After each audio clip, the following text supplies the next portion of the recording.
Chiwendu Ihezuo. The fans asked her to press, and the very first time she pressed, Nigeria had a penalty.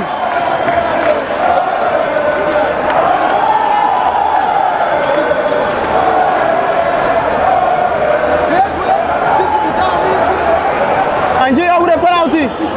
Ajibade up against Kylian Swart. Ajibade steps up. Ajibade takes, and it's a goal! Goal for Nigeria! It is Rashidat Ajibade.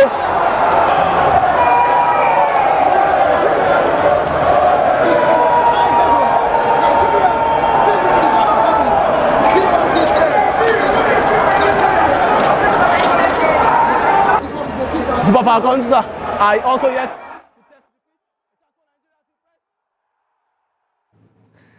Yes, the big one will happen later on tonight in Pretoria, South Africa, for the return leg, the second leg of the Paris 2024 Olympics women's football event qualifier between the Banyana of South Africa and the Super Falcons of Nigeria. The first leg here in the city of Abuja at the MKO Abiola National Stadium, it was 1-0 in favor of our Nigerian Super women getting that victory courtesy of Rashidat Ajibade penalty, 43 minutes penalty kick that gave us that long goal against the South African ladies. On that note, I'll welcome you to the show 360 Sports on Trust TV. I am Emmanuel Fashemi. We'll be looking at this particular encounter tonight and other story on the show. Yes, the first leg here ended 1-0 in favor of the Super Falcons of Nigeria, and now the return leg will be happening today, and a lot will be going down in Loftus Versfield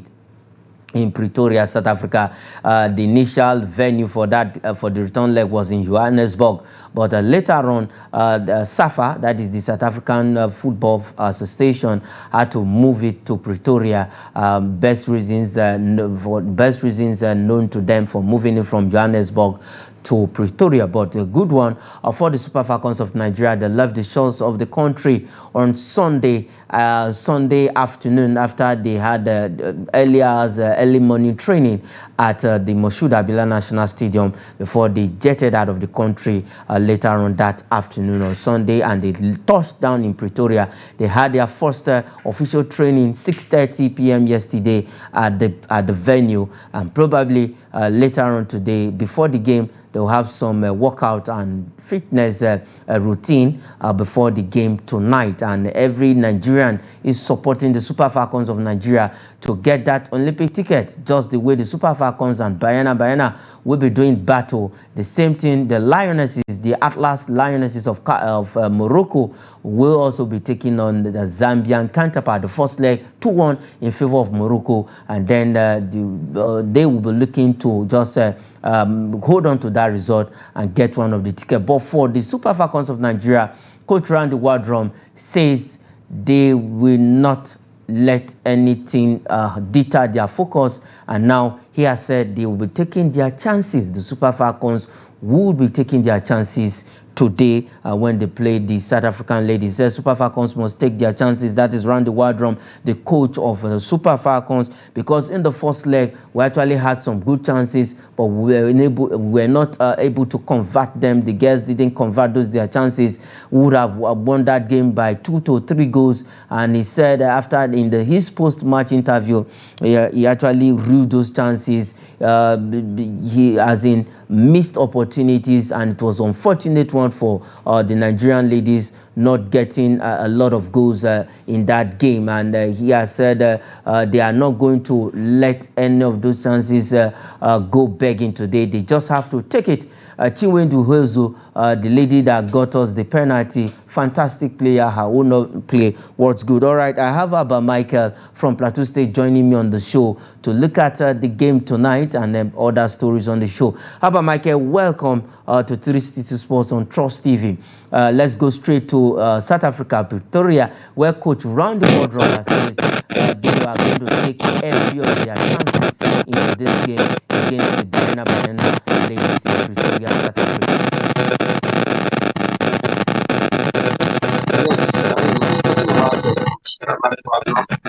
we are just 1 year off. It's not the time to celebrate. It's not the Okay, time Michael, to if you celebrate. can hear us, the audio quality from your place is not that too encouraging. If you can actually work on that, it's either you change your ear jack or probably get a better location so that we can hear you properly. For Coach Randy Waldrum, sincerely speaking, he knows that those chances they missed here in Abuja would have, if they have converted them, they would have just gone to South Africa and probably see how to close out the result. And the good news just coming out this morning from CAF is that the away goal rules have been cancelled. Well, I don't know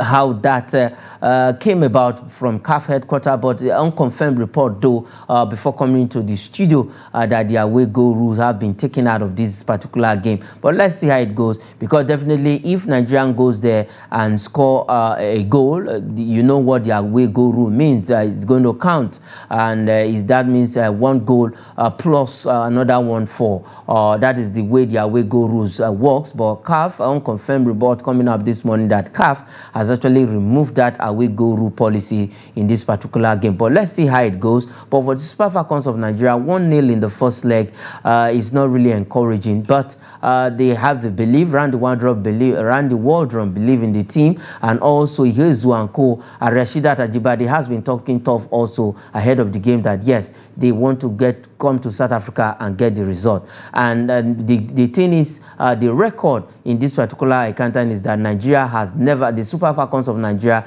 has never lost any game to the South African ladies whenever they play them in their country. 7 meetings, 7 wins for the Super Falcons of Nigeria. And in all of their meetings, Nigeria has beaten South Africa more 13 times. Now they've met. Nigeria has won 8 times, the 8th one coming on last week Friday at the Moshood Abiola National Stadium here. So let's see if Nigeria was going to continue that fantastic record against the South African ladies in this particular encounter tonight, where we are looking to pick one of the Olympic tickets for the Paris 2024 games that will be happening in France.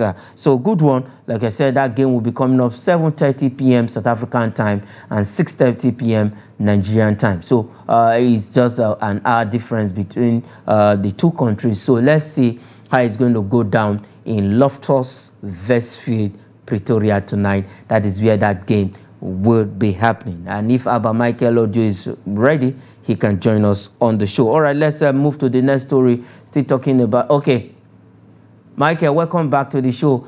Quickly react to that, the first story where Randy Waldrum said they are not going to, they have to take all of their chances that will come their way tonight.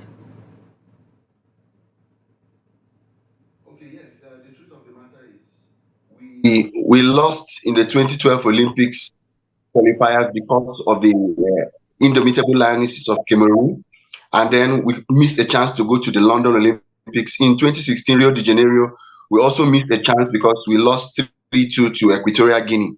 And then fast forward in the last Olympics, I think it's the South Africans that also denied Nigerian counterparts. I mean, the South African team, however we look at them, they are a giant, they are a powerhouse as far as African women's football is concerned, going by the track record of the coach. And so our girls should go all out, go for goal, as they should see themselves in Paris already.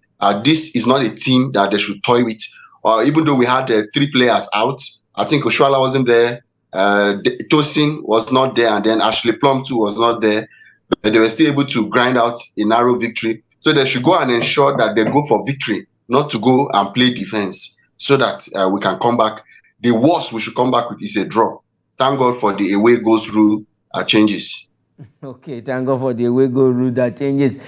We know we missed the services of Tosin Dimehi, Ashley Plumter. As Cecilia Toshola came in late, that was why she was not part of that game. She came on Thursday, a day to that game. But probably we might just see her tonight.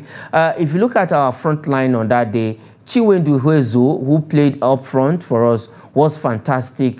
The chances, do you think Randy Waldrum should unleash her? As you can see on the screen, that would have been a red card, but I'm not a referee. The referee just gave a yellow card for that foul.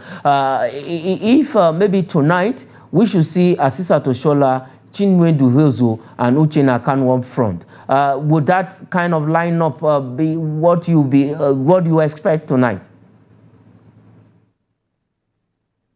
Yes, definitely. Chinwendu has proven that she deserves, to be in the starting lineup for what she was able to do, and then we're able to get a penalty.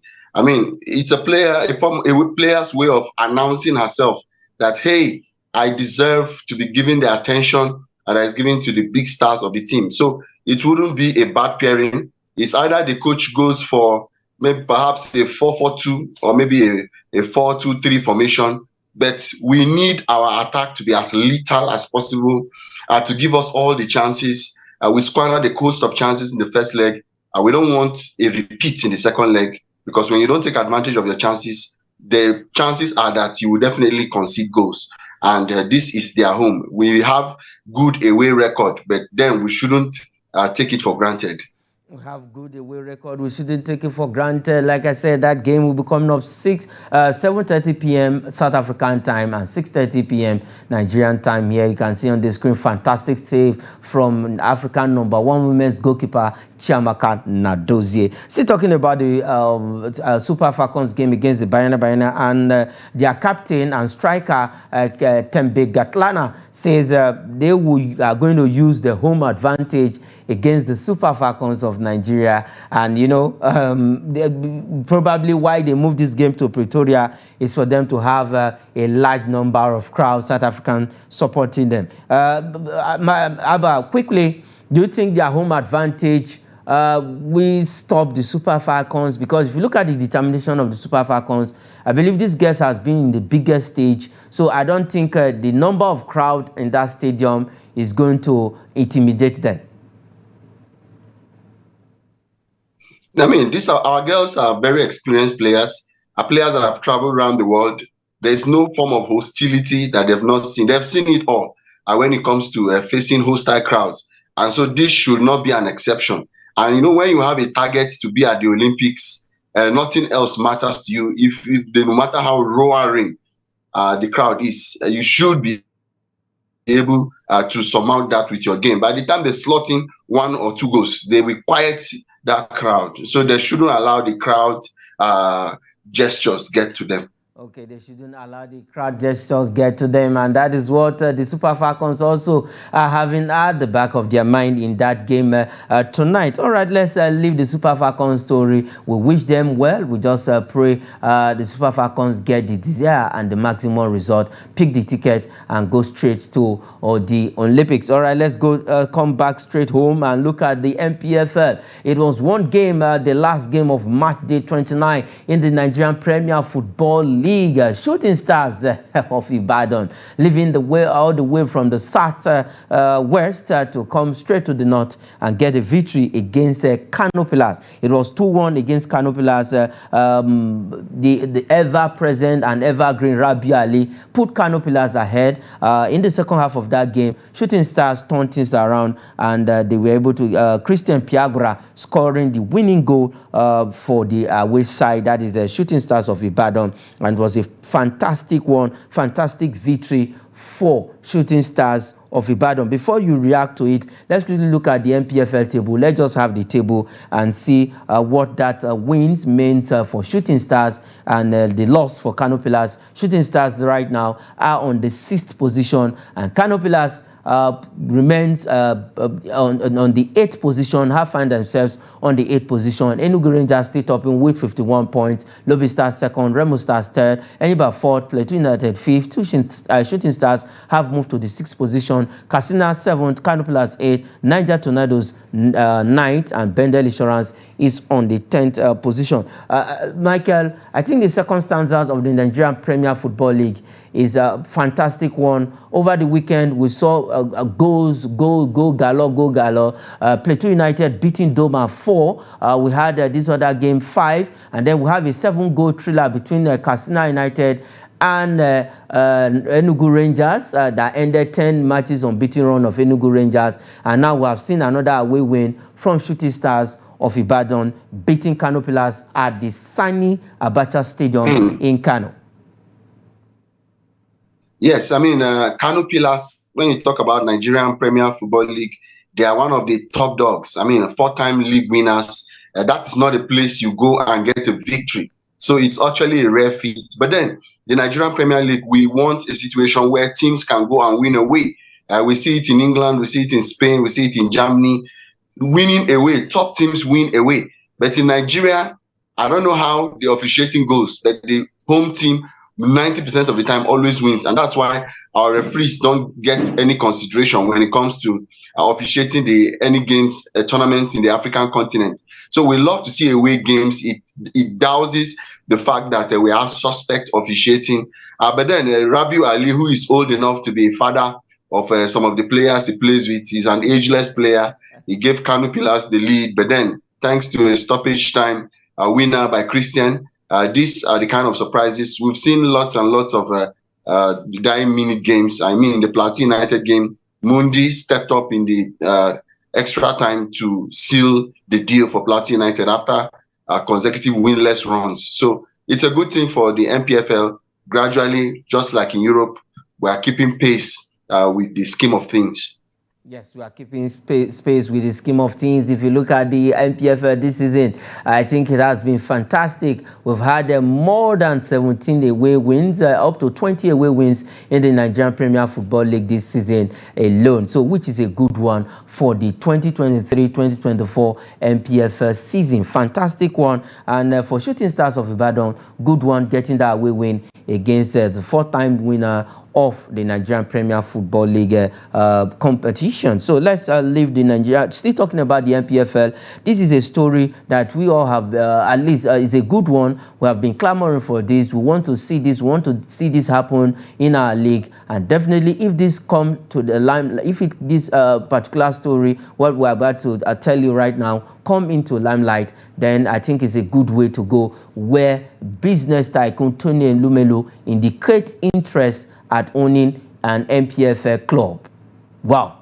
Michael, just of recent, we saw James Ratcliffe owning about 25% of Manchester United. And we'll see Manchester City owned by the Arabian money men, and a lot of teams in England being owned by big businessmen. And now, just yesterday evening, Tony Elumelu had to react to a post on his social media handle, that is X, the Twitter, formerly Twitter, saying that yes, definitely himself and the sports minister are actually looking at modalities of owning one MPFL club. Michael, I think this is a welcome development for our football, for our league, and in general. Yes, a very welcome development at that. At the moment, I think it's only Remo, Doma United, and I think one other team that are owned, Sporting Lagos, that are owned by private owners. It's going to be a big plus to our league. I mean, if Tony Elumelu is worth over $750 million, that's huge. He's one of the, I think, top 10 or so richest men in Nigeria. And I wish people like Dangote can maybe buy Kano Pillars. People like Boa can buy Katsina United. I mean, it's really going to be good. Or $10, should buy 3SC. We should have all these moguls owning clubs. The jackpot syndrome of our footballers will reduce, because I want to believe that there will be war chests to keep our players in the country. It will develop our home league a great deal. It's going to be a very big plus for us. I wish that Tony Elumelu will see this through, ensure that he's able to get a team, to encourage other business moguls to own teams. You see, Remo Stars enjoy a lot of flights instead of road travels like the state-owned teams. So if what other teams can enjoy what Remo Stars are enjoying, the players will be encouraged to stay at home and play in the domestic league, because they'll have reasonable salaries that can keep them and not getting swayed by teams from abroad. Yeah, not getting swayed by teams abroad. And you see Nigerian players going to some obscure league in the world, leagues that are not even up to the standard of MPFL. Just of recent, we have a player leaving Nigeria for Tanzania league. So many of them playing in some of this league on the African continent. Some are playing in South Sudan, Al Hilal of South. So we had Nigerian player. I remember these are Omo Bolanle Ogunde, who played in Al Hilal in Sudan. So let's see how it goes. If business tycoon Tony Elumelu actually acquires any of this MPFL club, I think it's going to open the floodgate for other big businessmen, the likes of Otedola, Dangote and co, to at least acquire one of these MPFL club. And you see players not leaving the shores of this country. The exodus of players leaving Nigeria to play in ply their trade in abroad in Europe, America, and where have you, will actually drastically reduce. All right, let's leave the shores of Nigeria. Let's leave African continent and go straight to Europe. Tonight, the big one, they say it is the night of the champions, and the champions know what to do, and they do it best when they go onto the pitch of play. Tonight is the first leg of the UEFA Champions League quarterfinals. Big teams, the perennial winners, the highest team, the team that has won the Champions League quite a number of times, more than any other team, 14 times champion, Real Madrid will be at the Santiago Bernabeu to welcome defending champions Manchester City. The Blue Boys from Manchester will be at the White Angel Stadium tonight, and then Arsenal also will welcome Bayern Munich to Emirates Stadium in the UEFA Champions League first leg quarterfinal games tonight. Michael, like I said, it is the night of champions. Arsenal against Bayern. Bayern is not doing well. Real Madrid take on Manchester City at Santiago Bernabeu. Everywhere is going to be white. Will the blue have any chance? The sky blue team have any chance of showing their sky blue where everywhere will be white in that stadium tonight? Well, I want to pick Real Madrid for this one. I mean, when you have a solid attack of Jude Bellingham, I mean, you have Rodrigo, you have Brahim, you have a certain Vinicius Jr. I don't think Man City can survive this one. Man City has not been 100% of the Man City we knew last season. Man City this season is not, let me not say a far cry, but they are below the standard they displayed last season. And so I see Real Madrid grinding out a narrow victory in this encounter because the firepower in Real Madrid, I don't think that Man City defense can contain it. Man City are good, but they are not as dangerous as they were last season, even though they've had some edge against Real Madrid in recent times. And therefore, Arsenal is used to winning. Winning is now in the DNA of Arsenal. Bayern Munich has had dwindling fortunes. It has not been rosy. I mean, Xabi Alonso has been giving them the lesson of their lives, the type they've not received in more than 12 years.